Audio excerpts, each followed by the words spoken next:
اپنے ٹرپ کے لیے اس نے 50,000 بڑی مشکل سے اماں جان کی نظروں سے بچا کر رکھے تھے، اور اب اسے وہ بھی اپنے ہاتھوں سے نکلتے ہوئے محسوس ہو رہے تھے۔ کیا کروں کیا کروں؟ اس کے ذہن میں ایک جھماکا ہوا تھا۔ اس کے لبوں پر شاطرانہ سی مسکراہٹ پھیل گئی تھی۔ وہ انگوٹھی اس نے اسی دن کے لیے ہی سنبھال کر رکھی ہوئی تھی۔ دراصل محترمہ انم صاحبہ کی ایک سونے کی انگوٹھی تھی جو انہیں اپنے دل کے بے حد قریب تھی۔ یہ انگوٹھی اس نے اپنی محنت کی کمائی یعنی قزنوں سے لوٹ مار کر پیسوں سے بنوائی تھی۔ وہ پچھلے کچھ دنوں سے گم ہو گئی تھی۔ دادی جان کو وہ انگوٹھی ملی تھی، مگر اس دن وہ عمرے کے لیے جا رہی تھیں اور محترمہ گھر پر موجود نہیں تھی، اس لیے انہوں نے وہ انگوٹھی اپنے سب سے قابل پوتے یعنی توصیف صاحب کے حوالے کر دی تھی۔ اب اسی انگوٹھی کو بیچ کر اسے پیسے دوں گا۔ وہ اگلے دن اس کے کمرے میں پہنچ گیا تھا۔ یہ لو پیسے، کیش میں ہے، اور وہ بھی 1,20,000۔ وہ یہ دیکھ کر حیران رہ گئے اور پھر آنکھیں چھوٹی چھوٹی کر کے اس کے چہرے کو گھورنے لگے۔ میں نے تو تم سے صرف 1,00,000 مانگے تھے، یہ 20,000 کہاں سے لائے تم؟ کیونکہ اس میں پڑا ہوا وہ پتھر بہت قیمتی تھا۔ اس کی زبان پھسلی تھی۔ کس پتھر کی بات کر رہے ہو تم؟ وہ اس کی بات کو چکتے ہوئے بولی۔ ارے کسی کی بھی بات نہیں کر رہا ہوں، تمہیں پیسوں سے غرض ہے، یہ پکڑو اور یہاں سے 9 2 11 ہو جاؤ۔ اچھا یار، میری بات سنو، کیا تمہیں پتہ ہے کہ دادی جان کب تک آ رہی ہیں؟ 2 دن پہلے ان سے میری بات ہوئی تھی تو وہ میری انگوٹھی کے بارے میں کچھ کہہ رہی تھیں۔ اب مجھے نہیں پتا کہ وہ کب آ رہی ہیں۔ اس نے کندھے اچکا دیے تھے اور اس سے نگاہیں چراتا ہوا وہاں سے نکل آیا تھا۔ اس کا دل زور زور سے دھڑک رہا تھا۔ نہ چاہتے ہوئے بھی وہ اس کے ساتھ ایک بہت بڑا پنگا لے چکا تھا اور اب اسے دادی جان کو اپنی ٹیم میں شامل کرنا تھا، ورنہ اس کی واٹ لگ جاتی۔ دیکھیں سر، میں نے پیسوں کا بندوبست کر دیا ہے، اب آپ مجھے پیپر دکھانے والے بنے۔ آپ کو اب سارے پیپر مجھے بھیجنے ہوں گے، ٹھیک ہے؟ لیکن سر اگر آپ چاہیں تو میں آپ کو یہ پیسے اکاؤنٹ میں ٹرانسفر کر سکتی ہوں۔ ٹھیک ہے، اب پھر آپ کو یہ پیسے کیش میں ٹرانسفر کر دوں گی۔ اپنے سر سے ڈیل کرنے کے بعد اس نے موبائل اطمینان سے سائڈ پر رکھا تھا اور بیڈ گراؤنڈ سے ٹیک لگا کر بیٹھ گئی تھی۔ میں نے اس دنیا میں بڑے بڑے کمینے دیکھے ہیں، لیکن خدا کی قسم تم ان سب کو کراس کر چکی ہو۔ ذرا سی شرم ہوتی ہے، حیا ہوتی ہے۔ یار تم اتنی نالائق کیسے ہو سکتی ہو؟ اگر 1,00,000 اس کو دینے کی بجائے تم ان کتاب کو کھول کر دو، 3 لفظ پڑھ لو، تو میں یہ بات گارنٹی سے کہہ سکتی ہوں کہ تم پاس ہو جاؤ گی۔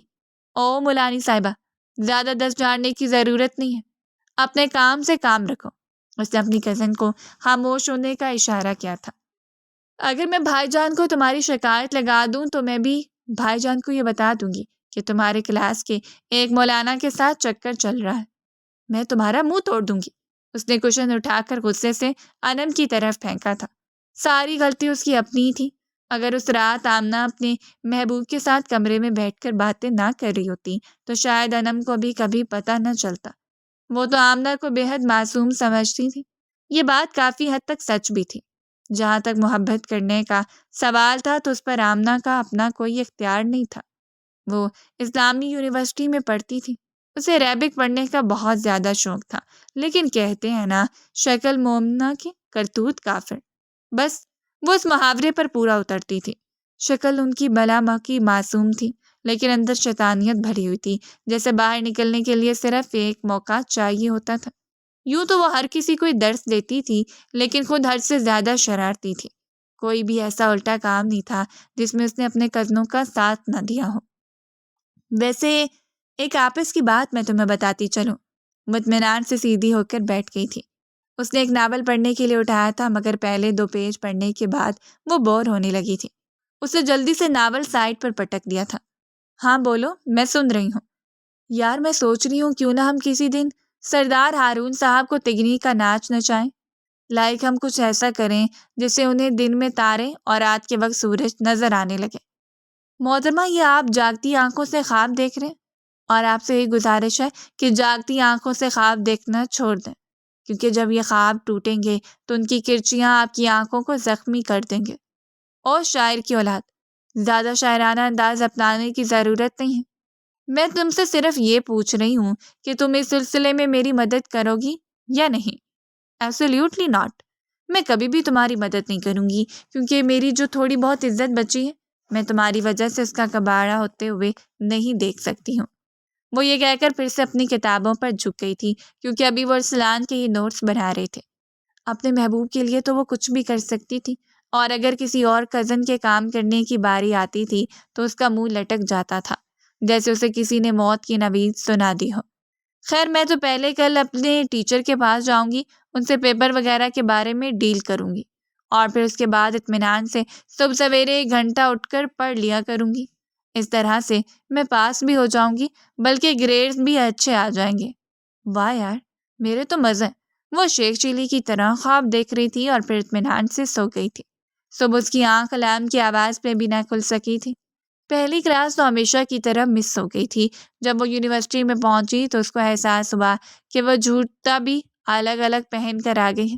اب سب اسٹوڈنٹس رک کر اس کا مذاق بنا رہے تھے، مگر اسے پرواہ ہی کہاں تھی۔ وہ تو من موجی سی بندی تھی، اپنی ذات میں مگن رہنے والی۔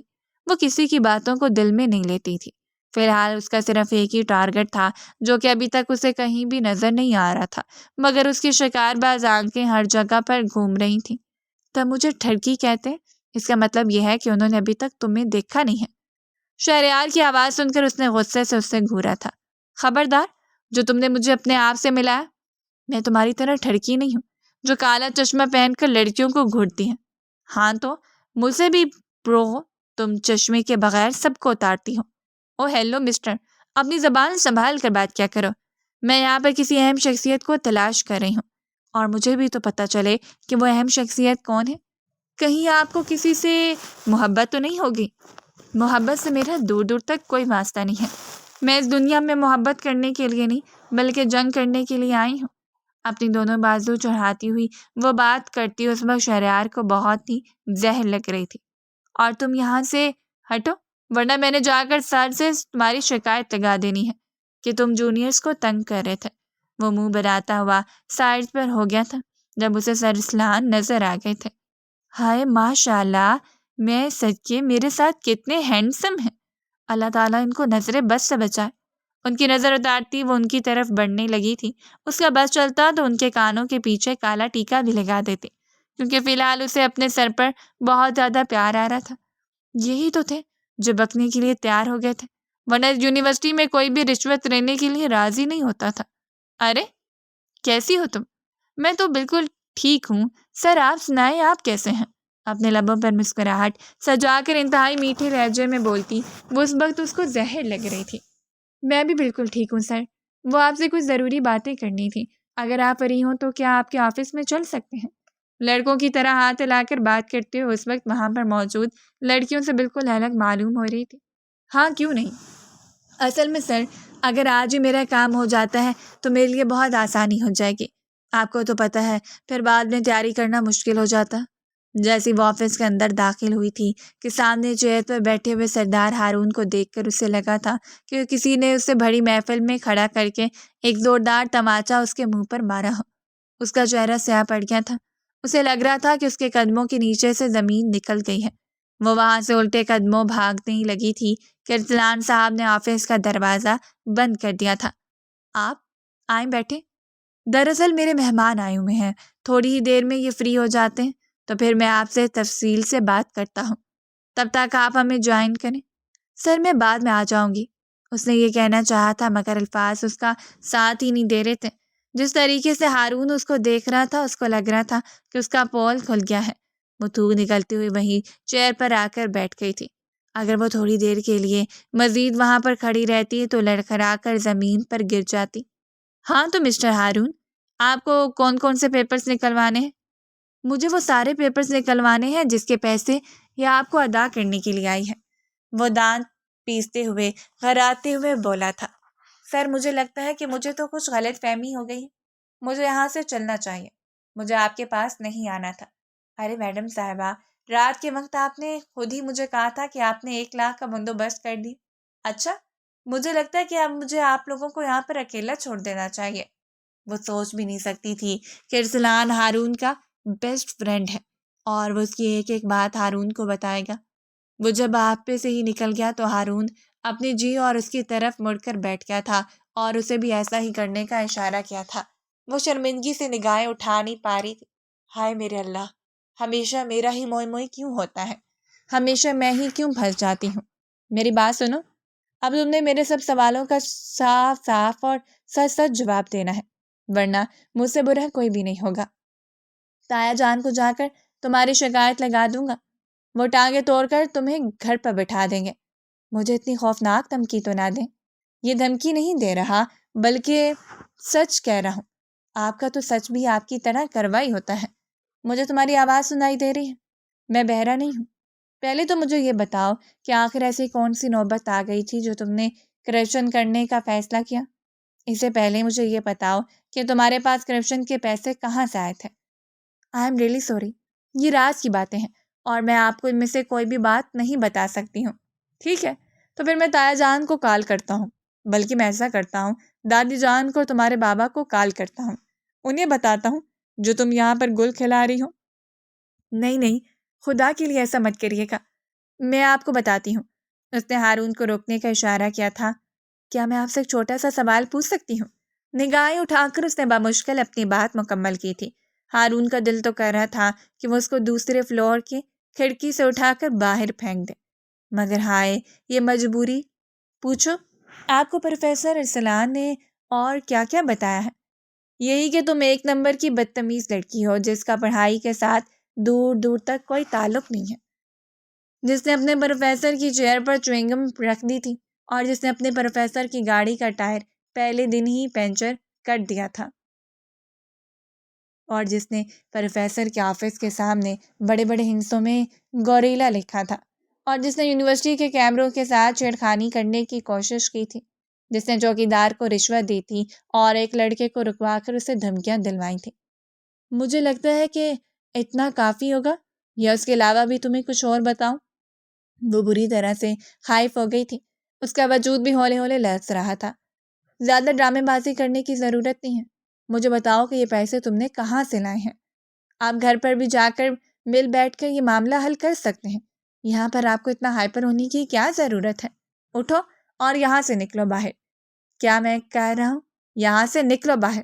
ٹھیک ہے، جا رہی ہوں، ایزی ہو جائے، اتنا غصہ کیوں کر رہے ہیں؟ میں نے آج تمہیں جان سے مار دینا ہے، آج تمہیں میرے ہاتھوں زندہ زمین میں دفن ہونے سے کوئی بھی نہیں بچا سکتا۔ توبہ توبہ، کتنی دھمکیاں دیتا ہے انسان۔ بظاہر تو وہ چل ہونے کی کوشش کر رہی تھی، لیکن اندر ہی اندر اس کا دل چھوٹے بچے کی طرح ڈر رہا تھا۔ یوں لگ رہا تھا جیسے اس کے سامنے کوئی بہت بڑا مانسٹر آ کر کھڑا ہو گیا، اور اب اس مانسٹر سے بچ کر بھاگنا اسے ناممکنات میں سے لگ رہا تھا۔ وہ جب گاڑی میں جا کر بیٹھی تو سیٹ بیلٹ باندھنا بھول گئی تھی۔ اس نے گاڑی کو جھکا دیا اور پھر زور سے بریک لگائی۔ اس کا سر ڈیش بورڈ سے جا کر لگا تھا۔ ہائے میں مر گئی۔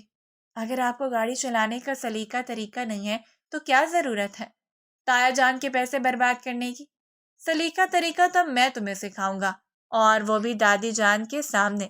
اپنی خیر منا لو، کیونکہ آج وہ واپس آ رہی ہیں، ان کے سامنے ہی تمہاری کلاس ہوگی۔ آپ نے تو کہا تھا کہ آپ مجھے بچا لیں گے، میں نے تو مذاق کیا تھا، بالکل اسی طرح سے جس طرح تم دوسروں کے ساتھ مذاق کرتی ہو، جس طرح سے تم اپنی زندگی کو مذاق بنا چکی ہو۔ آج کے بعد تمہیں حویلی میں رہنے کی بھی اجازت نہیں ملے گی، تمہیں واپس گاؤں بھیجنا ہوگا، تم وہیں پر ہی رہنے کے قابل ہو۔ وہ اسے دھمکیوں پر دھمکیاں دے رہا تھا۔ دنیا کا سب سے خڑوس انسان ہارون خان، میرا بس چلے تو ان کو دھکے دے کر اس حویلی سے باہر نکالوں۔ ہاں، یہ میری مجبوری، میں ان کو کیا بتاؤں گی کہ میں نے پیسے کہاں سے لیے ہیں؟ اگر میں نے ان کے سامنے توصیف کا نام لیا تو پھر توصیف کو سچ بولنا پڑے گا، اور اس نے سچ بول دیا تو پھر دوبارہ سے مجھے سچ بولنا پڑے گا۔ ہم سب تو پھنس جائیں گے۔ وہ ڈرتے ڈرتے اس کے ساتھ ہی حویلی کے اندر داخل ہوئی تھی۔ توصیف نے انہیں ایک ساتھ اندر آتے ہوئے دیکھا تو وہاں سے بھاگنے کے پر توڑنے لگا۔ او ہیلو مسٹر، کہاں پر بھاگ رہے ہو؟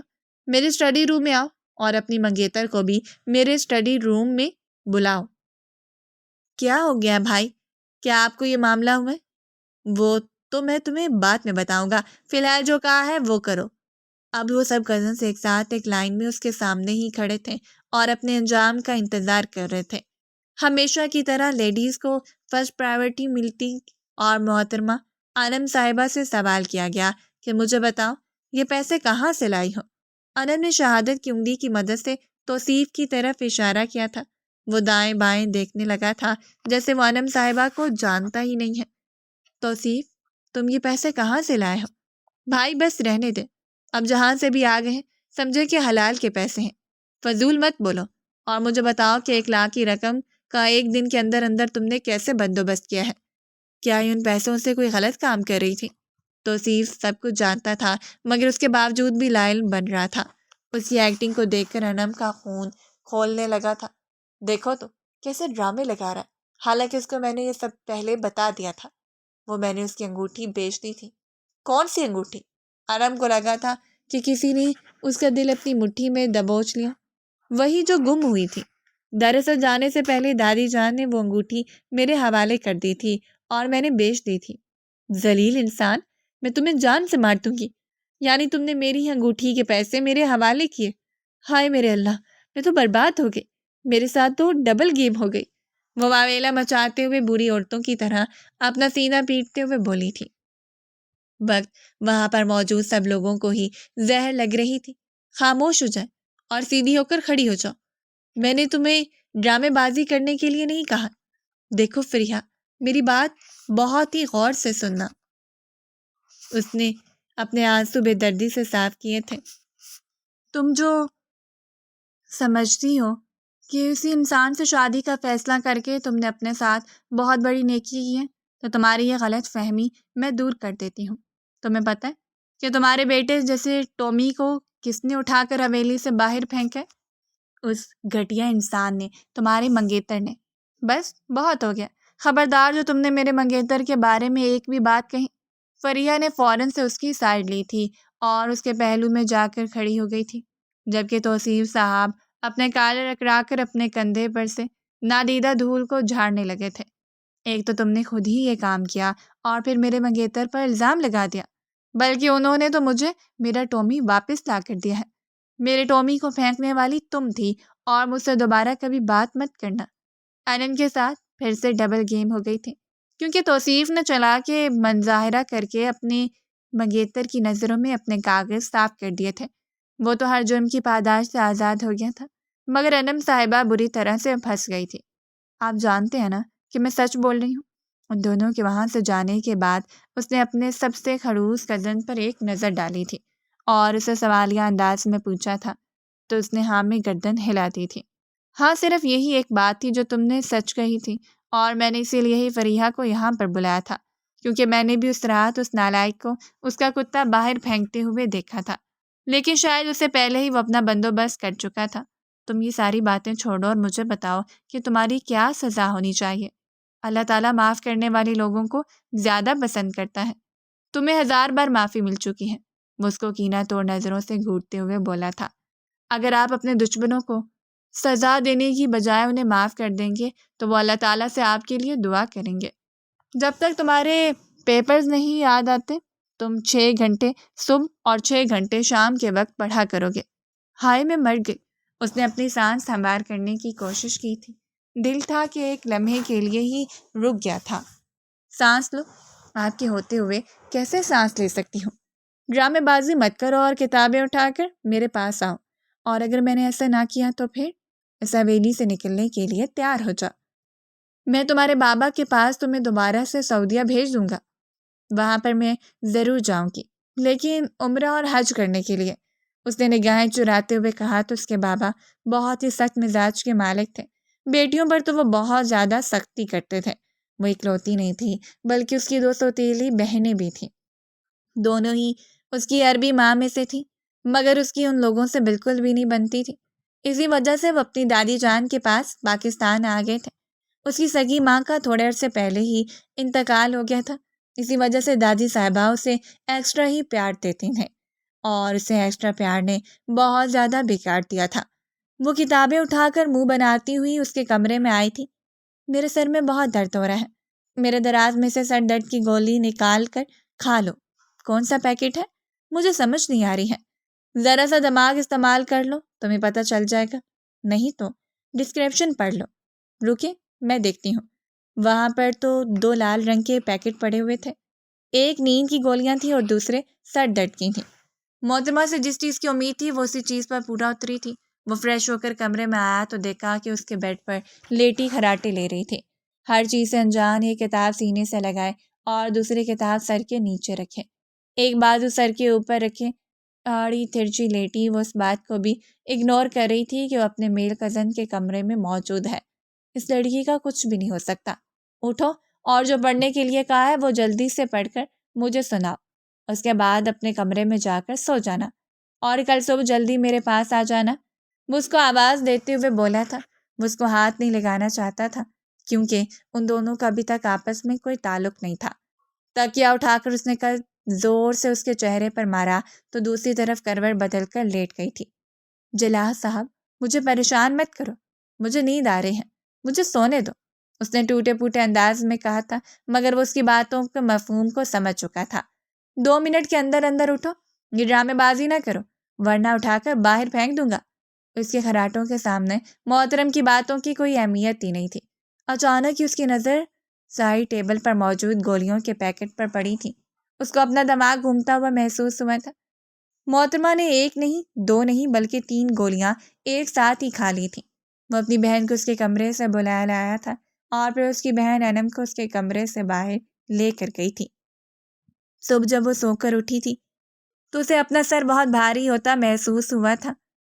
رات کے وقت دومیں اس کے کمرے میں تھی۔ اس نے دیکھا کہ جویریہ اس کے سامنے ہاتھ باندھ کر کھڑی تھی۔ اپنی خیر منا لو کیونکہ دوبارہ سے تمہاری شامت آنے والی ہے۔ کیوں؟ اب میں نے کیا کیا ہے؟ نیند کی گولیاں کھائی ہیں محترمہ آپ نے؟ کیا کہہ رہی ہو؟ وہ تو سر درد کی تھی۔ ہائے میرے اللہ، میں نے پڑھا کیوں نہیں؟ کاش میں تھوڑی سی عقل استعمال کر لیتی۔ اب تمہارا بھائی کہاں پر ہے؟ وہ اسٹڈی روم میں بیٹھے تمہارا انتظار کر رہے ہیں۔ ان کا کہنا ہے کہ جیسے ہی تم جاگ جاؤ میں تمہیں ان کے کمرے میں بھیج دوں، ورنہ وہ یہاں پر آ کے تمہیں پڑھانا شروع کر دیں گے۔ یار تم ان کو کہہ دو نا کہ میں بیمار ہو گئی ہوں، بلکہ میں ایسا کرتی ہوں اپنا سر باندھ کر لیٹ جاتی ہوں۔ اسی وقت دروازے پر دستک ہوئی تھی۔ وہ پہلی بار ان کے کمرے میں داخل ہوا تھا۔ ایک ترچھی نظر محترمہ پر ڈالی اور اپنی بہن سے مخاطب ہوتے ہوئے بولا، دونوں کتابیں لے کر میرے کمرے میں آ جاؤ۔ دونوں کے ہی پیپر تھے مگر جویریہ وہ ساتھ ساتھ پڑھتی رہتی تھی اور پھر سال کے آخر میں اسے نہ تو رونا پڑتا تھا اور نہ ہی زیادہ محنت کرنی پڑتی تھی، جبکہ اس کے مقابلے میں انم صاحبہ حد سے زیادہ کم عقل اور بے وقوف تھی۔ ان کی انگلش اچھی تھی اور اس کو لگتا تھا آپ کی اچھی انگلش کے بلبوتے پر وہ سارے پیپرز پاس کر سکتی ہیں۔ اس کو فیل ہونے والا بھی تک اس دنیا میں آیا ہی نہیں ہے۔ پچھلی بار بھی سیمسٹر میں وہ 2 سبجیکٹس میں فیل ہو گئی تھی اور ابھی سیمسٹر میں اپنے گھر والوں سے چھپ کر ان سبجیکٹس کی کلاسز لے رہی تھی، لیکن یہ بات ہارون صاحب سے چھپی نہیں رہ سکی تھی۔ انہوں نے فوراً ہی اسے پکڑ لیا تھا اور اس پر بھی ان کو بہت زیادہ ذلیل کیا گیا تھا۔ وہ پاؤں گھسیٹتی اس کے کمرے میں داخل ہوئی تھی۔ کیا تمہیں بیٹھنے کے لیے مجھے انویٹیشن کارڈ دینا پڑے گا؟ کنجوس انسان، مجھے انویٹیشن کارڈ دے ہی نہ دے۔ 1 روپے لگاتے ہوئے بھی اس کے پیٹ میں درد ہونے لگتا ہے۔ 10 روپے کا انویٹیشن کارڈ دے گا مجھے؟ وہ اپنا سر نفی میں ہلاتے ہوئے بولی تھی۔ چپ کر جاؤ، میری ماں خدا کا واسطہ ہے، اپنے ساتھ ساتھ مجھے بھی پھنساؤ گی۔ جویریہ نے اس کو ٹوکا تھا۔ وہ اس کے سامنے کتاب کھول کر بیٹھ گئی تھی، مگر کتاب کے اندر اس نے اپنا موبائل رکھا تھا اور موبائل پر وہ فری فائر کھیل رہی تھی۔ بیچارے کی آواز ایک دم سے اونچی ہو گئی اور دوسری طرف سے اسے توصیف کی چنگاڑتی ہوئی آواز سنائی دی تھی، بے وقوف لڑکی، کیا کر رہی ہو؟ وہ پیچھے آ کر تمہیں گولیاں مار رہا ہے، جلدی سے اپنے آپ کو اس سے بچاؤ، بلکہ ایسا کرو میں تمہیں بیک دیتا ہوں، میری طرف آ جاؤ۔ یہ سن کر اس کے ہاتھ سے موبائل چھوٹ کر زمین پر گر گیا تھا۔ وہاں پر بیٹھے ہوئے سب لوگ ہی اس کی طرف متوجہ ہو گئے تھے۔ ہارون نے پھر سے اپنے آپ کو نارمل کرنے کی کوشش کی تھی۔ جویریہ کو اس کی حالت پر افسوس ہو رہا تھا اور وہ دل ہی دل میں اس پر آیت الکرسی پڑھ کر پھونک رہی تھی، تم یہاں سے جاؤ جویریہ، تمہیں سب کچھ تیار ہے، مجھے اس لڑکی کو پڑھانا پڑے گا اور اس پر زیادہ محنت کرنی پڑے گی کیونکہ اس قابل بھی نہیں ہے کہ اس کو 5 منٹ کے لیے بھی اکیلا چھوڑا جا سکے۔ بھائی صاحب، میں تمہیں کہہ رہا ہوں کہ یہاں سے جاؤ۔ اس نے اسے ٹوکا تو خاموشی سے کمرے سے باہر نکل گئی تھی۔ ہاں کیا مسئلہ ہے تمہیں؟ تمہارے چھوٹے سے دماغ میں آخر ایک بات سماتی کیوں نہیں ہے؟ میں نے تمہیں کیا سمجھایا تھا کہ اب کوئی بھی فضول حرکت مت کرنا، سیریس ہو کر پڑھنا۔ تو پھر میں پوچھ سکتا ہوں کہ کیا سوچ کر تم یہاں پر بیٹھ کر گیم کھیل رہی ہو؟ توصیف نے جب دوسری طرف سے اپنے محترم استاد صاحب کی آواز سنی تو اس نے فوراً سے گیم سے ایگزٹ لیا تھا۔ وہ تو ویسے بھی دوسروں کی مصیبتوں میں پھنسنے سے بہت زیادہ ڈرتا تھا۔ سوچتا تھا کہ جو غلطی کی نہیں اس کی وجہ سے پھنس کر کیوں اپنی ریپوٹیشن خراب کروں، جبکہ محترمہ جہاں پر بھی کوئی گڑبڑ دیکھتی تھی اس میں جا کر گھستی تھی، اور پھر اگلے دن ان کی غلطی نہ ہوتی تب بھی ان کی ہی غلطی ہوتی تھی۔ وہ کچھ دنوں سے میرا موبائل خراب ہو گیا تھا۔ میں دیکھ رہی تھی یہ کیسا چل رہا ہے۔ میں نے اس کو جیسے ہی آن کیا تو یہ ایک دم سے گیم اوپن ہو گئی۔ مجھے تو ٹائمنگ دیکھ کر لگ رہا ہے کہ گیم چلتے ہوئے بھی تقریباً آدھا گھنٹہ گزر چکا ہے۔ کیا تم جب سے یہاں پر آئی ہو تب سے گیم ہی کھیل رہی ہو؟ وہ اس کی آنکھوں میں آنکھیں گاڑتا ہوا سکون سے اس سے سوال کر رہا تھا۔ اس کے لہجے میں ٹھہراؤ تھا۔ وہ سمجھ نہیں پا رہی تھی کہ اس کے دل کے اندر کیا چل رہا تھا۔ ایک تو اس انسان کی بھی سمجھ نہیں لگتی ہے، جب سکون سے بولتا ہے تو غصے میں ہوتا ہے، اور جب غصے میں ہوتا ہے تو اس کا مطلب یہ ہوتا ہے کہ یہ سکون میں ہے۔ اف اللہ، دماغ گھوم رہا ہے۔ اپنا موبائل میرے حوالے کرو۔ جی، میں سمجھی نہیں۔ I said give me your phone. او ہاں، اچھا۔ جذبات میں آ کر اس نے اپنا موبائل اس کے حوالے کر دیا تھا۔ اگلے پل اس ظالم انسان نے اس کے موبائل کو زور سے دیوار پر مارا تھا۔ موبائل ٹوٹ کر زمین پر گر گیا تھا۔ اس کی سکرین چکنا چور ہو چکی تھی۔ ہائے میرے اللہ، میرا آئی فون 15 بڑی مشکل سے ابا نے پیسے بھیجے تھے، آپ نے اس کو توڑ دیا۔ وہ اس کی باتوں کو نظر انداز کرتا ہوا اس کے موبائل کی طرف بڑھ گیا تھا۔ سم اور میموری کارڈ نکال کر اپنے ہاتھوں میں دبا لیا تھا۔ دیکھیں، اس میں میری کچھ پرسنل چیزیں ہیں، بلکہ اس میں دوسرے لوگوں کی بھی چیزیں پڑی ہیں۔ میں بھی تو دیکھنا چاہتا ہوں کہ آخر ایسی کون سی چیزیں ہیں جس کی بنیاد پر تم دوسروں کو بلیک میل کرتی ہو اور وہ تمہیں 1-1 لاکھ کی رقم دینے کے لیے تیار ہو جاتے ہیں۔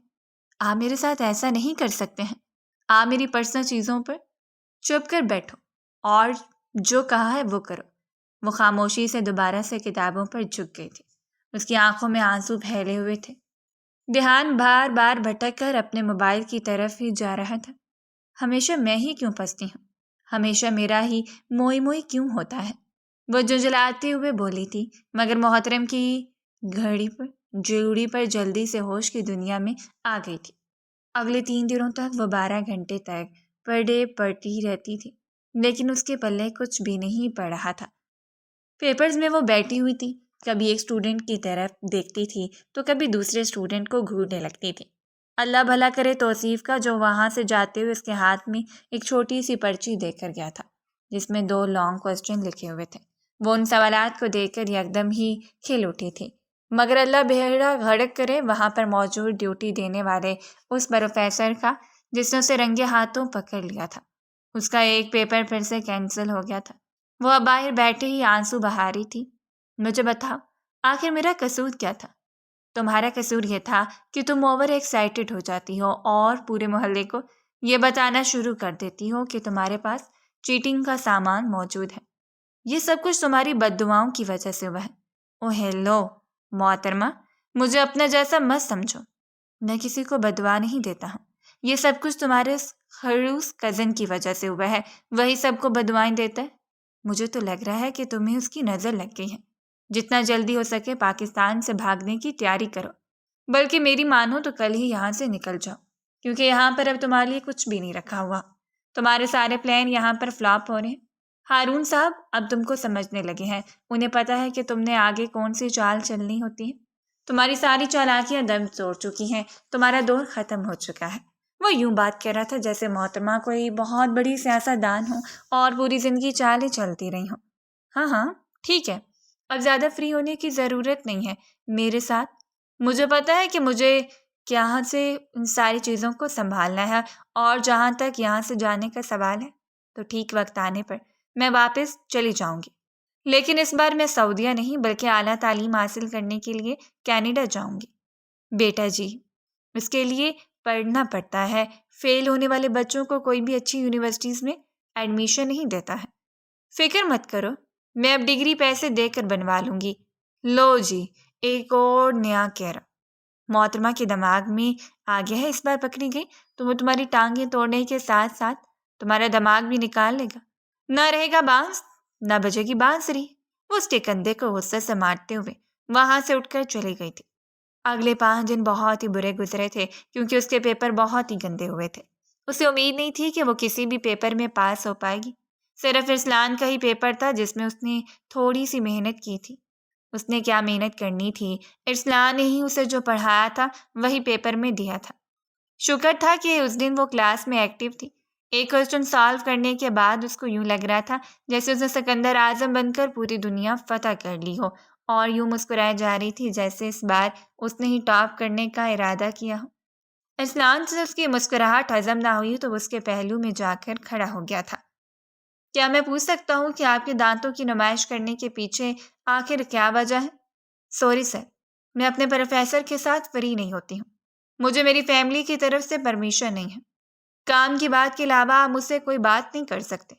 یہ کہہ کر وہ اپنے پیپر پر جھک گئی تھی جبکہ ارسلان اپنی مسکراہٹ دبا کر رہ گیا تھا۔ یعنی اپنے پروفیسر کو رشوت دینے کی اجازت آپ کو آپ کی فیملی نے دی ہوئی ہے؟ دیکھیں سر، اس نے اپنی آواز نیچے کرتے ہوئے دانت پیستے ہوئے کہا تھا، جو کچھ میں نے کیا تھا اس کی سزا مجھے مل چکی ہے۔ آپ نے میرے ساتھ جو دغا کیا ہے میں اسے ساری زندگی نہیں بھولوں گی۔ میں بھی نہیں بھول سکتا۔ وہ اس کو سر سے پاؤں تک اپنی نگاہوں میں اتارتے ہوئے دلفریب انداز میں بولتا اس کی دھڑکنوں کو منتشر کر گیا تھا۔ توبہ توبہ، کتنا ٹھرکی انسان ہے۔ یہ کہہ کر وہ پھر سے پیپر پر جھک گئی تھی۔ اس بار اس نے آہستہ آواز میں کہا تھا۔ ارسلان سن نہیں پایا ورنہ ایک نیا دنگل وہیں پر شروع ہو جاتا۔ بڑی مشکل سے اس کے پیپرز ختم ہوئے تھے اور اب وہ سکون سے گھر پر ہی موجود تھے۔ یعنی جب تک رزلٹ آنا تھا تب تک اس نے سکون ہی کرنا تھا۔ رزلٹ آنے پر جو قیامت کھڑی ہونی تھی اس نے اس کے بارے میں ابھی تک کوئی بھی پلاننگ نہیں کی تھی، اور نہ ہی وہ فی الحال اپنا یہ خوبصورت وقت اس کے بارے میں سوچ کر برباد کرنا چاہتی تھی۔ ادھر اس کے پیپر ختم ہوئے اور ادھر اس کی عیاشیاں بھی شروع ہو گئی تھیں۔ صبح شام اس کے دماغ میں یہ چلتا رہتا تھا کہ اسے کسی طرح سے باہر جانے کا موقع مل جائے۔ اس دن بھی وہ اپنے کزنوں کے درمیان بیٹھی انہیں اپنے ساتھ مووی پر چلنے کے لیے راضی کر رہی تھی۔ یار کچھ نہیں ہوتا ہے، ایک تو تم اس آدم خور سے ڈرتے بہت زیادہ ہو۔ ان سے ڈرا مت کرو بلکہ ڈٹ کر ان کا مقابلہ کیا کرو، ان کی آنکھوں میں آنکھیں ڈال کر ان سے بات کیا کرو۔ تم لوگوں کو پتہ ہے کہ جس انسان سے ہم ڈرتے ہیں اس کی خوراک ہمارا ڈر ہی ہوتی ہے۔ جس دن ہم ان سے ڈرنا چھوڑ دیں گے اس کی خوراک ختم ہو جائے گی۔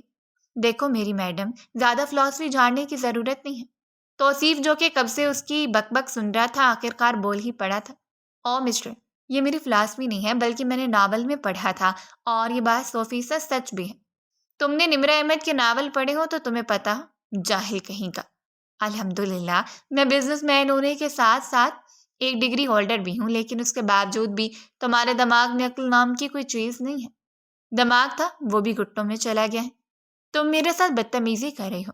ہاں بالکل، میں تمہارے ساتھ بدتمیزی کر رہی ہوں۔ اس کا مطلب یہ ہے کہ میرے ساتھ بات مت کرو اور نہ ہی مجھے مخاطب کرو۔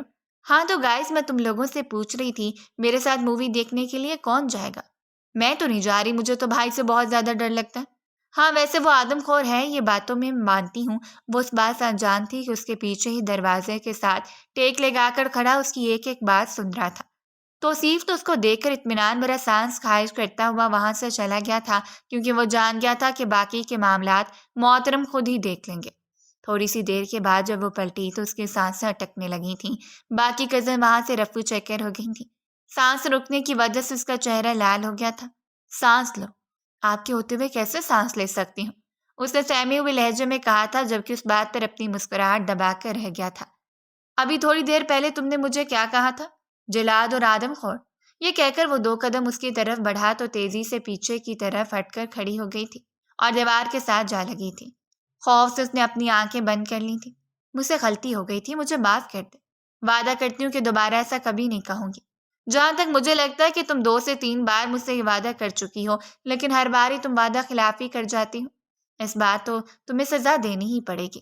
اس لڑکی کا پڑھائی میں کوئی انٹرسٹ نہیں تھا اور دادی جان نے فیصلہ کیا تھا کہ ان دونوں کا نکاح کروائیں گے۔ ہارون کو اس فیصلے پر کوئی اعتراض نہیں تھا، وہ تو اس لڑکی کو پسند کرتا تھا، بچپن سے ہی اسے محبت کرتا تھا۔ بس اس کو اس وجہ سے غصہ دکھاتا تھا تاکہ وہ کوئی بھی غلطی نہ کرے اور نہ ہی کسی بڑی مشکل میں پھنسے۔ روب و دبدبا دکھانے کے پیچھے صرف یہی ایک مقصد تھا۔ کچھ دن پہلے جب ہارون کے دوست ارسلان نے اس کی کزن کے رشتے کی بات کی تو وہ ہتے سے ہی اکھڑ گیا تھا اور اس نے اپنے دوست کو صاف صاف کہہ دیا تھا کہ وہ اپنی کزن سے بے تحاشا محبت کرتا ہے اور ان دونوں کی منگنی بچپن میں ہی ہو گئی تھی۔ یہی وجہ تھی کہ ارسلان بھی پیچھے ہٹ گیا تھا۔ ہارون نے اس وقت اسے کچھ بھی نہیں کہا اور کمرے سے باہر نکل گیا۔ ہائے میرے اللہ، انہوں نے مجھے ڈانٹا کیوں نہیں ہے؟ کہیں ان کا دل تو نرم نہیں ہو گیا؟ یہ تو امپاسبل ہے۔ چلے خیر، جو بھی ہوا میں تو بچ گئی ہوں۔ اس کی یہ خوشی صرف شام تک ہی برقرار رہ سکی تھی، کیونکہ شام کے وقت اس پر یہ بم گرا تھا کہ اس کا نکاح کچھ ہی دنوں میں ہارون سے ہونے والا ہے، اور وہ بہت زیادہ ڈر گئی تھی۔ ابا کے سامنے بولنے کی اس میں ہمت نہیں تھی اور دادی جان سے وہ بحث نہیں کر سکتی تھی، اس وجہ سے خاموشی سے سر جھکا لیا تھا۔ کیا فائدہ تمہاری پٹر پٹر چلنے والی زبان کا، جو اپنے حق کے لیے بول نہیں سکتی؟ چپ کرو یار، تم میری جگہ پر ہوتی تو میں تم سے پوچھتی۔ او ہیلو میڈم، میں جس انسان کو پسند نہیں کرتی اس سے شادی بھی نہیں کروں گی۔ کہیں ایسا تو نہیں کہ تمہیں ہارون سے محبت ہو گئی ہے؟ چپ کر جاؤ یار۔ اور پھر شادی کی رات ہارون نے اس پر کوئی بھی سختی نہیں کی تھی، بلکہ ماضی کے حوالے سے اس نے کوئی بات نہیں کی تھی۔ بڑے پیار سے اسے اپنی باہوں میں سمیٹا تھا اور اسے اپنی محبت کا یقین دلایا تھا، اور اسے اس بات کا احساس دلایا تھا کہ اس کے لیے کس قدر اہم ہے۔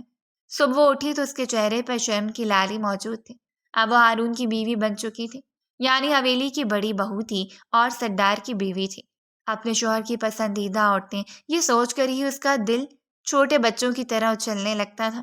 اب وہ اپنے کزنوں کو پہلے سے بھی زیادہ تنگ کرتی تھی، لیکن اسے کسی قسم کا کوئی نقصان نہیں ہوتا تھا۔ ہاں، ان بیچاروں کو تھوڑی سی ذہنی اذیت ملتی تھی، مگر ہارون نے اسے یہ چیز معاف کی ہوئی تھی۔ جب وہ شکایت لگانے کے لیے ہارون کے پاس جاتے تو کندھے اچکا دیتا اور وہ غصے سے کہتے، جوڑو کا غلام۔ مگر ہارون کو فرق ہی نہیں پڑتا تھا، اسے وہ لڑکی اسی طرح قبول تھی جیسی وہ تھی۔ وہ اس کو واقعی میں چینج نہیں کرنا چاہتا تھا، اور یہی بات تھی جس نے محترمہ کو بھی ہارون صاحب سے محبت کرنے پر مجبور کر دیا تھا۔ اگر آپ کو ہماری کہانی پسند آئی ہے تو لائک کریں، اور اس طرح کی مزید دلچسپ کہانیاں سننے کے لیے ہمارے چینل کو سبسکرائب کریں اور کامنٹ سیکشن میں اپنی رائے کا اظہار ضرور کریں۔ شکریہ۔